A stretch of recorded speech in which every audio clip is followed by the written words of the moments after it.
Majengo mapya yameongezeka katika hospitali ya taifa ya Muhimbili, hospitali ya kanda ya KCMC, Mbeya Benjamin Mkapa, Bugando, hospitali maalum ya afya ya akili Mirembe, hospitali maalum ya kifua kikuu na magonjwa ambukizi ya Kibong'oto, hospitali za kanda Mtwara na Chato. Serikali pia imejenga hospitali 10 mpya za rufaa za mikoa, kukarabati hospitali kongwe 50, kukamilisha maboma 980 ya zahanati, kujenga vituo vya afya 390, kuongeza mitambo ya oksijeni kutoka 25 hadi 61 na kujenga nyumba za watumishi zenye kuhudumia familia 540. Katika kipindi cha awamu ya 6, upatikanaji wa huduma ya afya umeongezeka kwa kasi. Vituo vya kutolea huduma za afya vimeongezeka kutoka 10,153 mwaka 2021-22 hadi 13,683 Machi 2026.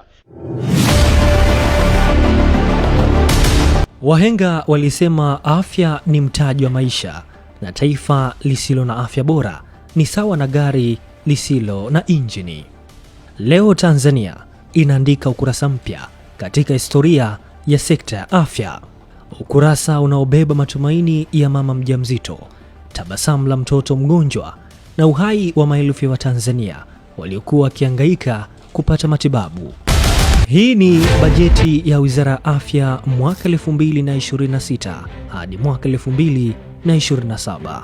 Bajeti inayobeba ndoto za wananchi kutoka vijijini hadi mijini. Vituo vimeongezeka kutoka 12,846 hadi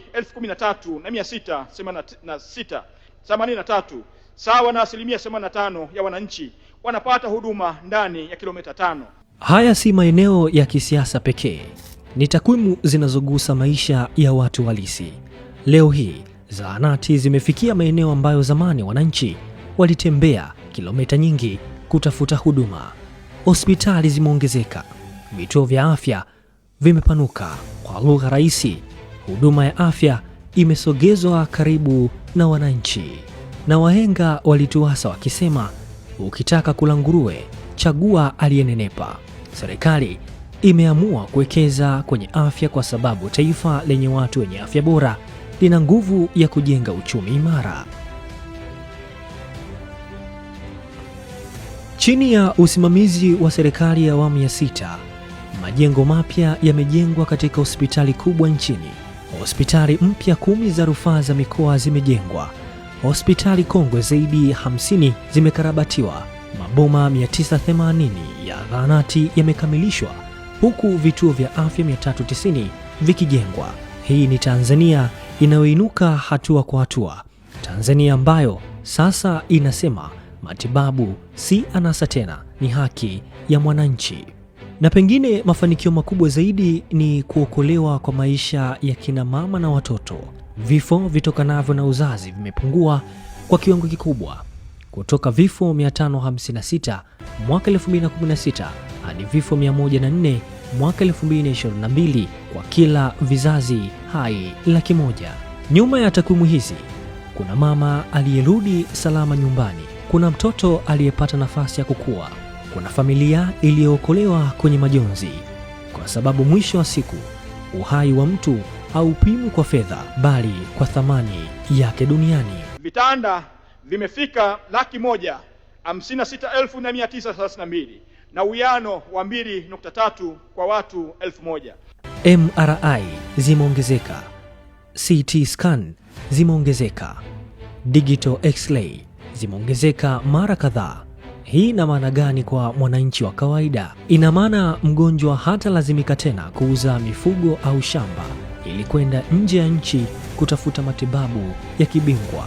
Leo huduma kubwa zinazidi kupatikana hapa hapa nchini Tanzania. Na kweli, kidole kimoja akivunji chawa.